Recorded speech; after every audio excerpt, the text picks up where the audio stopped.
नमस्कार, मैं मगन देव नारायण सिंह आज इस स्टार्टअप योजना के संबंध में आप सबको बताने के लिए हमने आमंत्रित किया है बिहार स्टार्टअप संघ के वरिष्ठ पदाधिकारी श्री अभिषेक कुमार जी को। आपके मन में स्टार्टअप योजना के बारे में कई तरह की भ्रांतियां होंगी, कई तरह के प्रश्न होंगे, तो मैं आपसे आग्रह करता हूं कि आपके मन में इस संबंध में जो भी प्रश्न हो, जो भी शंका हो, आप पूछ सकते हैं घर बैठे। बीच बीच में हम अपना टेलीफोन नंबर, मोबाइल नंबर इस दूरदर्शन के स्क्रीन पे आपको दिखाएंगे और आपसे आग्रह करेंगे कि आपके मन में अगर कोई प्रश्न है इस संबंध में तो आप पूछें, और इसका जवाब ये विशेषज्ञ जो आज हमारे स्टूडियो में हैं ये आपको उन प्रश्नों का उत्तर देंगे, आपके प्रश्नों का समाधान करेंगे। ये स्टार्टअप योजना क्या है?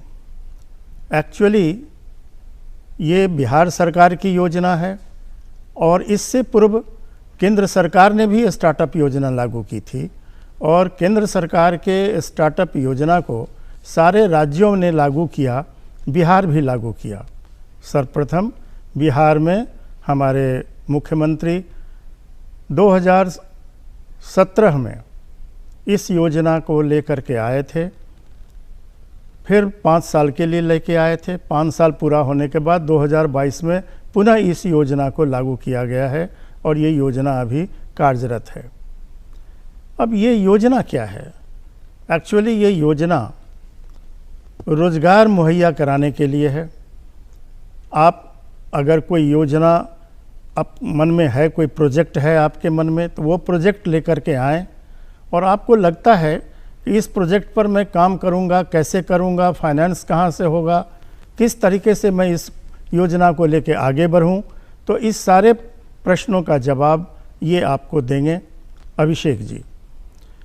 आपके मन में ये भी हो सकता है कि भाई मैं केंद्र की योजना लूँ या बिहार सरकार की योजना लूँ, तो आप स्वतंत्र हैं। बिहार में काम कर रहे हैं तो बिहार योजना आपको बिहार के लिए मदद करेगी। अगर बिहार से बाहर आप काम करना चाहते हैं तो फिर केंद्र सरकार वहाँ आपको मदद करेगी। तो इस योजना पर हम बात करने के लिए हमारे स्टूडियो में पधारे हैं बिहार एंटरप्रेन्योर एसोसिएशन के वरिष्ठ पदाधिकारी श्री अभिषेक कुमार जी। हम इनका स्वागत करते हैं। आपका स्वागत है, अभिनंदन है अभिषेक कुमार जी।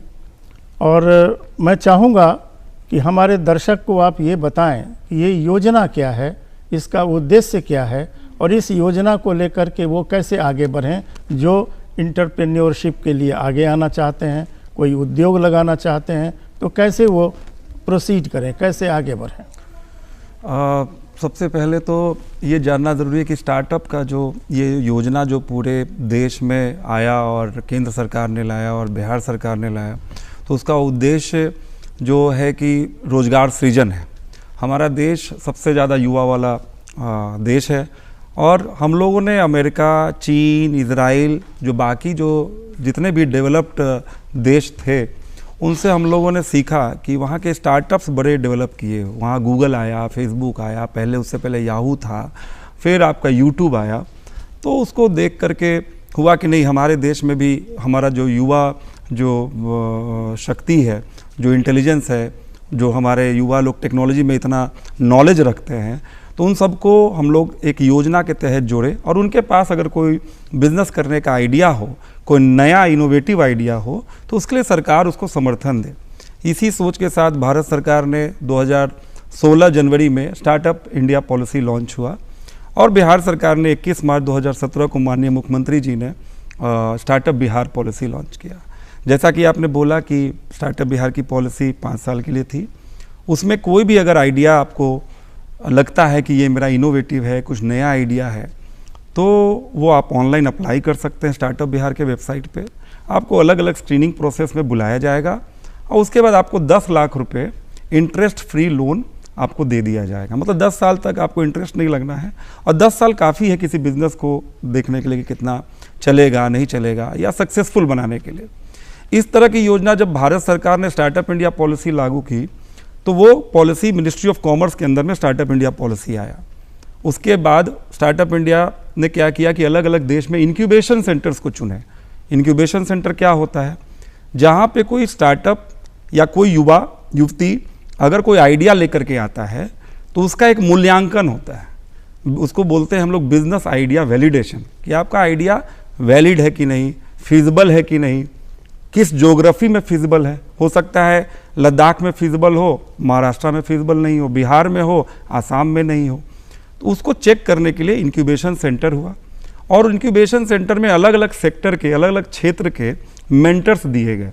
कृषि क्षेत्र हो, स्वास्थ्य का क्षेत्र हो, एजुकेशन हो, या लॉजिस्टिक्स हो, आईटी हो, उस क्षेत्र में मेंटर्स को लिंक किया गया। तो ये इंक्यूबेशन सेंटर्स में अगर आप अप्लाई करते हैं अगर स्कीम के लिए, तो वो इंक्यूबेशन सेंटर में भेजा जाता है।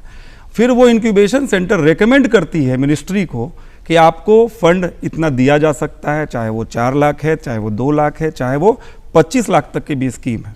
ये शुरू हुआ था स्टार्टअप इंडिया के एक मंत्रालय से, ministry of commerce and industry के साथ। अब ये भारत सरकार के ऑलमोस्ट 10 मंत्रालय में है। इवन आप देख रहे होंगे कि ड्रोन टेक्नोलॉजी के जो स्टार्टअप बिहार में और भारत में जो उभर रहे हैं, उसमें एक मेजर कारण क्या है कि जो एविएशन मिनिस्ट्री है उसने स्टार्टअप पे काम करना शुरू कर दिया। तो अब आपको ड्रोन के लिए ट्रेनिंग लेना है तो एविएशन मिनिस्ट्री ट्रेनिंग सेंटर खोल रही है। ड्रोन का लाइसेंस उड़ाने के लिए लेना है, एविएशन मिनिस्ट्री में एकदम ऑनलाइन पोर्टल है, पारदर्शी पोर्टल बना हुआ है।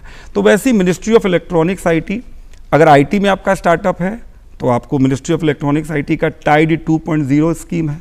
तो भारत सरकार में अगर आप कृषि के लिए स्पेशली अगर आप चाहिए तो रफ्तार योजना बेहतरीन योजना है, 25 लाख तक का उसमें कृषि क्षेत्र में कोई भी आपको नया आइडिया है तो आप अप्लाई कर सकते हैं। ये भी 10 वर्ष के लिए इंटरेस्ट फ्री? नहीं, वो उसमें ग्रांट है। अच्छा, उसमें ग्रांट है अलग अलग, जैसे रफ्तार योजना में 25 लाख तक वो ग्रांट है, मीटी में है 4 लाख 7 लाख, टाइड 2.0 स्कीम में ग्रांट है। अगर आप 25 लाख तक उसको मदद करेंगे एग्रीकल्चर फील्ड में, कृषि क्षेत्र में काम करने के लिए, वो जो योजना बनाया आपके सामने रखा, उस पर उसकी पूंजी ही 25 लाख की है, तो आप 25 लाख दे देंगे जी, या उसमें उसको अपना भी पैसा लगाना है?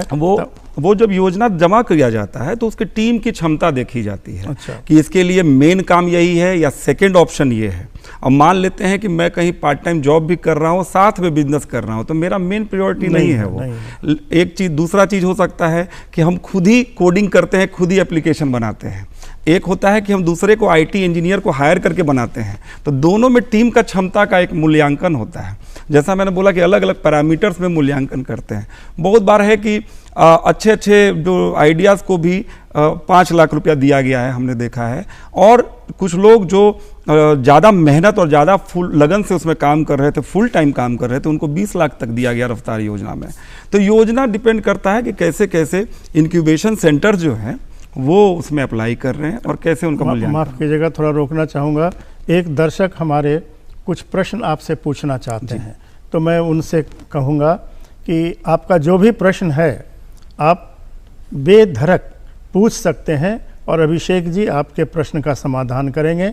आप देखिए, बीच बीच में हम अपने स्क्रीन पे आपको दिखाएंगे कि ये यहाँ का मोबाइल नंबर क्या है, टेलीफोन नंबर क्या है, जिस पर आप बात कर सकते हैं। तो आप इंतज़ार कीजिए, प्रश्न आप लिख के रख लीजिए। मैं आपसे पूछूंगा कि आप कहाँ से बोल रहे हैं, आपका नाम क्या है और आपका प्रश्न क्या है। तो आप चाहें तो फ़ोन कर सकते हैं। हाँ, हेलो हेलो। जी सर। हाँ, आप कहाँ से बोल रहे हैं? सर हम पटना ही से बात कर रहे हैं सर। क्या शुभ नाम हुआ आपका? मनीष कुमार सर। अच्छा, तो आप अपना प्रश्न बोलिए, अभिषेक जी आपके प्रश्न का समाधान करेंगे। जी sir, good evening sir. Sir ये पूछना था कि हम एक मोबाइल फूड कार्ट स्टार्ट करना चाहते हैं। वो हमारा प्रोजेक्ट है जिसमें लोग अपना उसमें हम बहुत सारी तरह तरह की चीज़ें रहेंगे और मोबाइल फूड कार्ट नाम से ही है कि वो ट्रैवल करते हुए अपनी चीज़ों को डिलीवर करेगा। तो उसके लिए सर क्या क्या लाइसेंस चाहिए होता है और सरकार की तरफ से क्या क्या किस प्रकार की सहायता अभी प्रदान की जा रही है सर, उस विषय में जानकारी चाहिए थी। जी बिल्कुल मनीष जी। और मोबाइल फूड कार्ट का जो कॉन्सेप्ट है आजकल बहुत ज़्यादा प्रचलित है और इसमें काफ़ी लोग अच्छा कमाई भी कर रहे हैं और उसको एक चेन की तरह ग्रो भी कर रहे हैं। मतलब एक सेंटर से लेकर 100 सेंटर तक बना रहे हैं। इसमें क्या है कि अगर आप स्टार्टअप बिहार में जो बिहार सरकार की योजना में अप्लाई करना चाहते हैं तो सबसे ज़रूरी है कि उसका एक बिज़नेस प्लान जो है वो आपको एक बनाना होगा। बिज़नेस प्लान के अलग अलग तरीके हैं कि आपका ये आइडिया है, इसमें ये खर्च हो रहा है, इसमें ये आमदनी आप अगले 6 महीने, फिर अगले 6 महीने में ऐसे करके आप ब्रेकअप दिखाते हैं, आपकी टीम की ये क्षमताएं हैं। उसके बाद जब आप लाइसेंस लेने की जो आपने बात कही, तो मान लेते हैं फूड में FSSAI लाइसेंस आपने लिया, जहाँ पे आप कार्ट लगाएंगे, नगर निगम के क्षेत्र में है तो नगर निगम से आप परमिशन लेंगे और जिस जिस आप एरिया में उसको स्प्रेड करेंगे तो उस वहाँ मेंशन करना होगा FSSAI में कि यहाँ यहाँ हम उस खाने का खाद्य पदार्थ है, तो जहाँ जहाँ वो खाद्य पदार्थ बनता है वहाँ के लिए स्पेशली सोर्सिंग लाइसेंस लेना पड़ता है। FSSAI में वो मेंशन करना होता है, माने इनको पूरा प्रोजेक्ट बना के सबमिट करना। बिल्कुल। और इंक्यूबेशन सेंटर में आप जाएंगे, लेके इंक्यूबेशन सेंटर के जो बाकी मेंटर्स हैं, मार्केटिंग स्ट्रेटजी, ब्रांडिंग का कैसे होगा, लोगो डिजाइनिंग कैसे है, कंपनी कैसे बनती है, CA लोग से कंपनी बनाना, किस टाइप की कंपनी बनेगी, पार्टनर्स कितने रखिए तो बढ़िया है, और आगे का फंड कैसे स्टार्टअप बिहार या स्टार्टअप इंडिया के बाद कैसे फंड आपको मिले वो भी देखा जाएगा। वो सब एक्सपर्ट लोग आपको मदद करेंगे।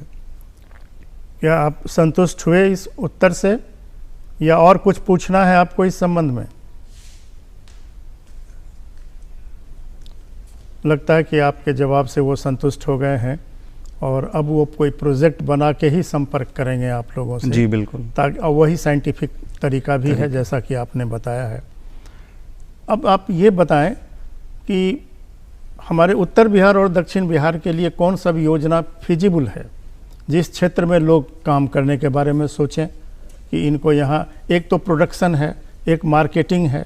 जैसे कि अभी वो प्रश्न पूछ रहे थे कि हम मोबाइल फूड कार्ट लगाना चाहते हैं, तो वो तो अपना बनाएंगे, कहीं जगह तय करेंगे उनके, एक होगा कि कितना आदमी होगा, मेरे मोबाइल वैन में क्या क्या सुविधा होगी, आदि आदि। लेकिन अगर जैसे एग्रीकल्चर फील्ड में, जैसे कि मैं आपको बताना चाहूँगा कि दरभंगा मधुबनी साइड में मखाना खूब होता है। बिल्कुल। तो कोई आदमी अगर मखाना का प्रोसेसिंग करके, पैकेजिंग करके उसको अगर मार्केट में देना चाहता है और उसकी कोई योजना बना रहा है, तो वो कैसे आगे बढ़े? जी, जैसे मखाना का आपने बहुत अच्छा एग्जाम्पल बताया। देश भर में, दुनिया भर में अभी मखाना बहुत धूम मचा रहा है। लोग समझ रहे हैं कि कितनी ज़रूरत वाली ये चीज़ है। मैं बीजिंग गया था अप्रैल में, वहाँ पे भी मखाना की बात हुई तो बाकी जो देश के लोग थे सब लोग को मतलब पता था कि कुछ नया चीज़ इंडिया में आ रहा है। मखाना का हमारे दरभंगा और मधुबनी में हम लोग सब जानते हैं और कटिहार में भी कुछ पोर्शन में बहुत अच्छे तरीके से मखाना होता है। लेकिन हम लोग को ये भी जानना है कि मखाना का जब हम खरीदारी करेंगे तो किस रेट पे करेंगे, उसके बाद प्रोसेसिंग में हमारा कितना मार्जिन लग रहा है। मतलब कि अगर 100 रुपये में हमें मखाना, फॉर एग्जांपल हम ले रहे हैं, 100 रुपये में मिल रहा है, तो मे भी हमको प्रोसेसिंग में 10 रुपये, 15 रुपये, 20 रुपये हमारा खर्च हो रहा है। उसके बाद हम उसको पैकेजिंग करेंगे तो 5 रुपये और हुआ तो 115 रुपये हुए। उसके बाद उसको हम अगर डिस्ट्रीब्यूशन पे दें, उसको मार्जिन दें 10 रुपया, 15 रुपया, तो 140 रुपये के आसपास या 130 रुपये के आसपास आ रहा है। इस तरह से हम लोग एक मार्जिन डिवाइड करते हैं और उसके बाद एक एनालिसिस करते हैं कि बाकी कंपेटिटर लोग कितने प्राइस में बेच रहे हैं। और मान लेते हैं कि अब बाकी लोग बेच रहे हैं 150 रुपये में, तो आपको एक मिल जाता है कि चलो हम नया उतार रहे हैं तो हम 150 की जगह पे 140 में नया उतारेंगे। हम अपने डिस्ट्रीब्यूशन, जो रिटेलर है, जो दुकानदार में जो आपका प्रोडक्ट मखाना कर रखेगा, उसको हम थोड़ा ज़्यादा मार्जिन देंगे। तो ये पूरा बिजनेस का एक स्ट्रेटजी है और इसको हम लोग यही कहते हैं कि अगर आप कभी भी कोई भी उद्यम लगाना चाहते हैं, मखाना हो या किसी क्षेत्र में, तो ज़रूर उस बिजनेस मॉडल को, बिजनेस स्ट्रेटजी को बड़ा क्लियरली पेन पेपर पर लिखें और उसको डिस्कशन करें ज़्यादा से ज़्यादा लोगों से। बहुत लोगों की भ्रांति होती है कि हम डिस्कस करेंगे तो मेरा आइडिया कोई चुरा लेगा, कोई और कर लेगा। हम लोग 10 साल में बहुत सुनते आए हैं ये सब, लेकिन ऐसा नहीं होता है। आपके अंदर जज्बा है, आपके अंदर जो जुनून है, वो कोई कॉपी नहीं कर सकता है। आपके आइडिया को देख के बहुत लोग देख के करते हैं, बट सब लोग सक्सेसफुल नहीं हो पाते हैं। तो आपके अंदर में जुनून और आपके जो जज्बा से आप उसको बिजनेस प्लान को बहुत सुदृढ़ बनाइए, उसको रोबस्ट बनाइए और फिर साथ साथ सरकारी जो योजनाएं हैं, जहाँ से जैसे मैंने बताया रफ्तार योजना है या स्टार्टअप इंडिया का है, स्टार्टअप बिहार का है, तो सब में आप अप्लाई करिए, उसके लिए प्रेजेंट करिए और उससे फ़ायदा उठा सकते हैं। एक जो आपने बोला कि दक्षिण बिहार या उत्तरी बिहार में। देखिए बिहार एक जो मेरा जो एक्सपीरियंस रहा हमारे संगठन का कि 10 साल में हमने देखा है कि कृषि प्रधान बिहार राज्य रहा है। हमारे यहाँ जो फर्टिलाइज़र का जो यूसेज है वो बहुत कम है, बाकी सब राज्यों से बहुत कम हम लोग केमिकल फर्टिलाइज़र यूज़ करते हैं। तो ये कृषि के क्षेत्र में खास करके नेचुरली जो प्रोड्यूस्ड है प्रोडक्ट्स है उसमें एक बहुत बड़ा हमारा स्कोप है। सप्लाई चेन में अब कोई चीज़ मखाना मान लीजिए कि निकल रहा है 150 रुपये और वो जा करके अगर बॉम्बे में बिक रहा है 1000 रुपये, तो ये 900 रुपये या 800 रुपये का जो गैप है पूरा एक वैल्यू चेन में वो गैप है। तो उसमें वैल्यू चेन में या वैल्यू एडेड प्रोडक्ट्स बनाए प्रोसेस करके या सप्लाई चेन में गैप है, तो उसमें कमाने की और बिजनेस करने का बहुत अपॉर्चुनिटी है।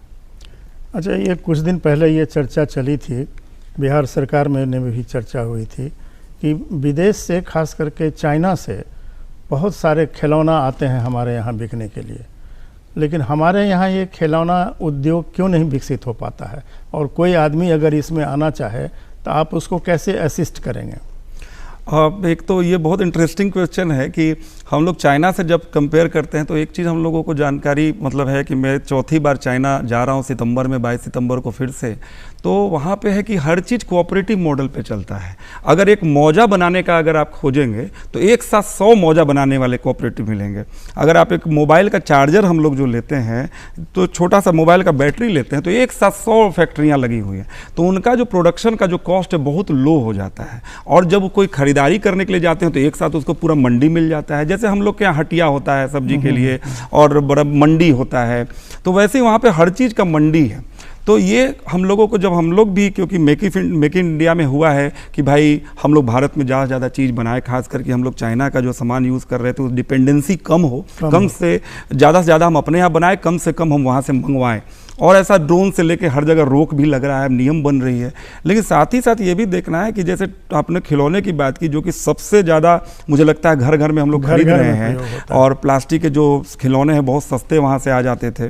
तो उसके लिए क्लस्टर के रूप में जो टॉय का क्लस्टर है बहुत जगह गवर्नमेंट ट्रायल कर रही है, स्टेट गवर्नमेंट में, बिहार सरकार में भी इसका डिस्कशन बहुत ऊपर लेवल तक गया था। शुरू कहाँ पे होना है नहीं पता, बट डिस्कशन मैंने पढ़ा था, न्यूज़पेपर में भी आया था। तो उसको क्लस्टर के रूप में जब हम करेंगे, हमारे पास 50 से 100 प्लास्टिक के खिलौने बनाने वाले एक साथ अगर एक्सपर्ट लोग दुनिया में और देश में अलग अलग बिहार के लेबरर्स हमारे हैं जो एक्सपर्ट हैं इस सब चीज़ में, उनको ला करके अगर हम लोग बिहार में इस टाइप से मीटिंग रखें कि भाई आपको हम 20 एकड़ दे रहे हैं, इसमें 50-100 जो भी फैक्ट्री लगाना है उसमें जैसे हम लोग लेदर और टेक्सटाइल के लिए कर रहे हैं उसमें ये ऑफर है, टैक्स में ये छूट है, मार्केटिंग में हम आपको ये मदद करेंगे और यहाँ से ब्रांडिंग में ये आपको सब्सिडी मिलेगी। तो वो एक क्लस्टर के रूप में विकसित किया जा सकता है और बिहार के जो मजदूर हैं जो दूसरे जगह जाके खिलौने बनाने वाले फैक्ट्री में काम कर रहे हैं उनको बहुत बड़ा रोजगार भी मिलेगा। तो इंडिया में क्या किसी अन्य राज्यों में खिलौना उद्योग विकसित हुआ है? जी, खिलौने का टॉय क्लस्टर जो है महाराष्ट्र जैसे औरंगाबाद में ये हुआ है, गुजरात में भी क्लस्टर बने हैं। तो शुरुआत मेक इन इंडिया में टॉय क्लस्टर काफ़ी सारे यहाँ पे आए हैं। आपको इसका एग्जांपल देखेंगे, हम लोग जो बैडमिंटन जो मच्छर मारने वाला लेते थे तो 1.5-2 साल पहले 200-250 में चाइनीज़ वाला आता था, उसमें वारंटी नहीं रहता था, मिलता था सस्ते में। अभी एवरेडी का आ गया है, गोदरेज का आ गया है, मिल रहा है 500 में, 600 में या 400 में, लेकिन उसमें 6 महीने की वारंटी है, मजबूत है थोड़ा, वो खोलने वाला है, वो ऐसा नहीं है कि आप खोल ही नहीं सकते हैं। तो वो मेक इन इंडिया वाला आ गया। तो ऐसे बहुत सारे उद्योग हैं, जैसे पहले चर्चा हो रही थी एग्रीकल्चर के क्षेत्र में, तो मैं देख रहा हूँ कि समस्तीपुर और वैशाली डिस्ट्रिक्ट में मक्का की खेती बहुत हो रही है। और हमारे बिहार में जो ये है मक्का का जो चिप्स बन के आता है बाहर से, वो दूसरे राज्यों से आता है, मेरे राज्य में बिकता है और मेरे यहाँ रॉ मटेरियल है, मेरे यहाँ नहीं बनता है। तो उनको कैसे प्रोत्साहित किया जाए कि वो इस क्षेत्र में भी आवे? एक कॉर्नफ्लेक्स जो आपने कॉर्न की बात की, हाँ, कॉर्नफ्लेक्स जो हो रहा है जैसे कि वैशाली में गोदरेज वाले बड़े ब्रांड वालों ने लगाया। बिहार का अपना ब्रांड कॉर्नफ्लेक्स में इसलिए भी नहीं आ पा रहा है या अच्छा नहीं हो पा रहा है कि मेन जो हमारे यहाँ बिहार में किसी भी क्षेत्र में बिजनेस में जो कमी है वो मार्केटिंग ब्रांडिंग की है। मार्केटिंग ब्रांडिंग एक बड़ा प्लान्ड वे में चीज़ है, वो एक जो आर्टिस्ट, एक आर्ट का काम है। जैसे आप एक मूर्तिकार एक अपना सोच को लगाता है मूर्ति में, वैसे ही मार्केटिंग और ब्रांड बनाने में एक आर्ट लगाते हैं। और क्योंकि आपने जैसा बोला बिल्कुल सही कि हमारे यहाँ से मक्का जाता है बाहर, हमारे यहाँ स्कीम भी है, हम यहीं पे बना सकते हैं। उसमें भी मेजर मुझे लगता है कि गवर्नमेंट को मार्केटिंग ब्रांड की तरफ से एक होना चाहिए कि भाई एक 10 लोग 20 लोग 50 लोग करके करें और हम उसको फूड प्रोसेसिंग में अपना ब्रांड बना करके निकालें। हमारे यहाँ केमिकल फर्टिलाइज़र कम हमारे यहाँ यूसेज है, तो हमारे यहाँ का कॉर्नफ्लेक्स खिलाइएगा तो आपके बच्चे को परिवार ज़्यादा स्वस्थ रहेगा। तो इस टाइप से पोजीशनिंग भी होना पड़ेगा कि भाई बिहार का जो प्रोडक्ट है और बाकी राज्यों का प्रोडक्ट है, बिहार का प्रोडक्ट ज़्यादा नेचुरल है, ज़्यादा प्राकृतिक खेती से लगाया हुआ है और आपके शरीर को ज़्यादा फायदेमंद होगा। ये जब पोजीशनिंग हो जाएगा तो जैसे लोग नॉर्थ ईस्ट का लेते हैं, अभी ब्लैक राइस का मणिपुर का चलने लगा पूरे देश में, ब्लैक राइस, हमारे बिहार का भी प्रोडक्ट वैसे ही हो जाएगा। एग्रीकल्चर के फील्ड में भी हम देखते हैं, जैसे अभी बड़ी चर्चा हो रही है जब से प्रधानमंत्री जी ने कह दिया मोटा अनाज का उपयोग कीजिए, ये स्वास्थ्य के लिए ज़्यादा लाभदायक है। तो ऐसा मोटा अनाज के लिस्ट में मैं आता हूँ इस पर, लेकिन एक फ़ोन आ गया है, एक दर्शक हमारे कुछ पूछना चाहते हैं। हाँ पूछिए। हेलो। हेलो। हाँ, आप कहाँ से बोल रहे हैं? मैं बोल रहा हूँ पटना से। अच्छा, अपना शुभ नाम बताया जाए। मेरा नाम हुआ अखिलेश कुमार जी। अपना प्रश्न पूछें आप। मेरा प्रश्न यह है कि मैंने सिविल इंजीनियरिंग किया हुआ है, बीटेक जी। टेस्टिंग और जो अदर टेस्टिंग है उसका एक हम अपना प्लांट लैब बनाना चाहते। अच्छा,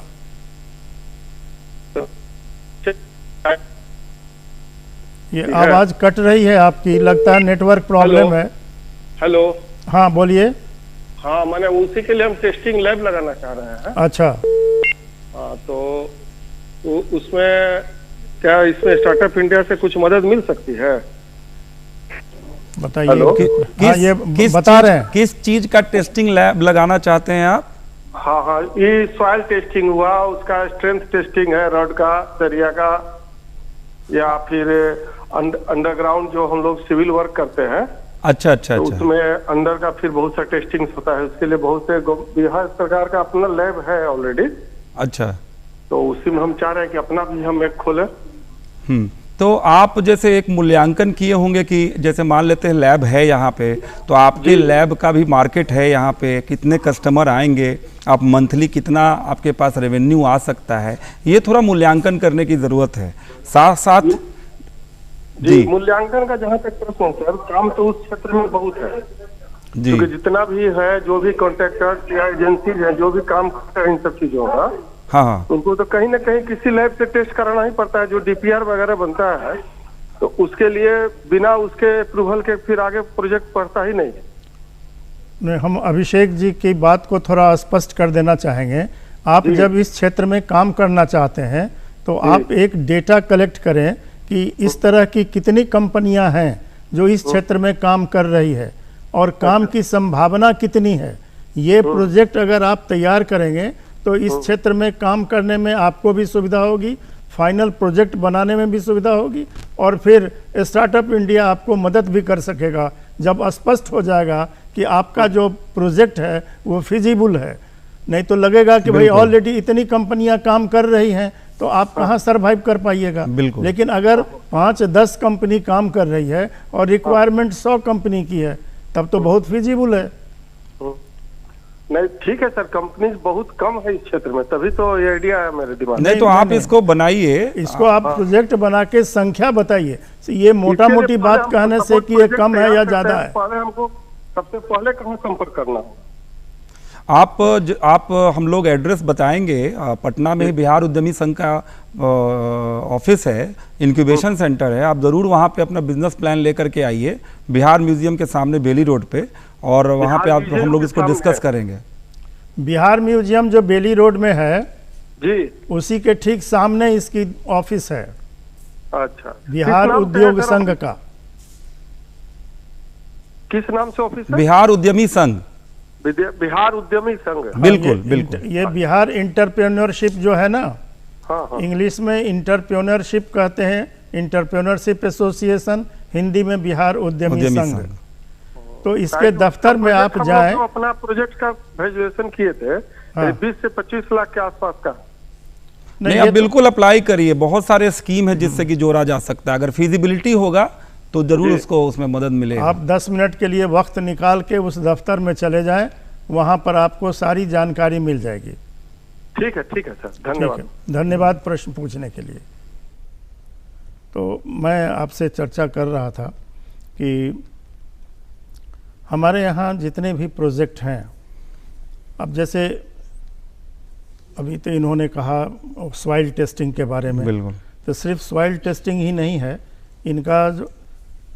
इनका जो ये है प्रश्न है उसमें है कि डिफरेंट टाइप का टेस्ट वो करना चाहिए, सिविल वर्क का पूरा, सिविल वर्क का।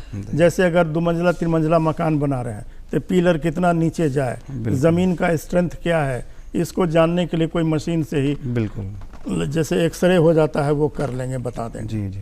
तो वो इनका हो गया।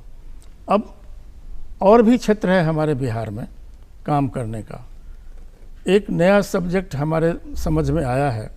देखिएगा कि पहले बिहार में गन्ना की खेती भी पूरी हो रही है, लेकिन गुड़ बनाने का कारखाना ख़त्म हो गया है जी, जबकि गुड़ बनाने का कारखाना लगा सकते हैं। तो उसमें कैसे मदद पहुंचाएगा स्टार्टअप इंडिया? देखिए, ये भी एक चीज़ जानने का है कि जैसे मार्केट डायनेमिक्स कैसे चेंज हो रहा है। अभी 2 दिन पहले ही दिल्ली में कुछ शुगर मिल के लोगों से मिल रहे थे।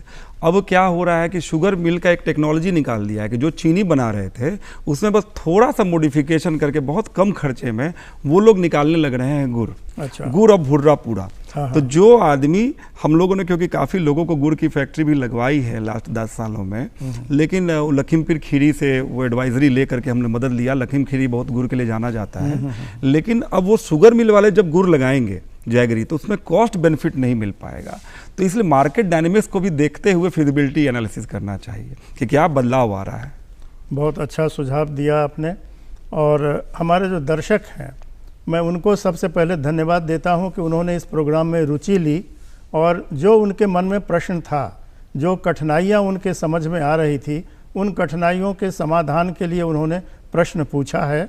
तो आज का कार्यक्रम उनके चलते मेरा सार्थक हुआ है, लेकिन ये तब तक पूर्ण रूप से सार्थक नहीं होता जब तक कि BEA बिहार उद्यमी संघ के हमारे अभिषेक जी हमको समय नहीं देते और आपसे वार्तालाप नहीं करते। अभिषेक जी, बहुत बहुत धन्यवाद आपको। आपने समय निकाल के आप यहाँ आए, हमारा आमंत्रण स्वीकार किया, और मैं अपने दर्शकों को भी धन्यवाद देता हूँ कि उन्होंने रुचि ली इस प्रोग्राम में। बहुत बहुत धन्यवाद।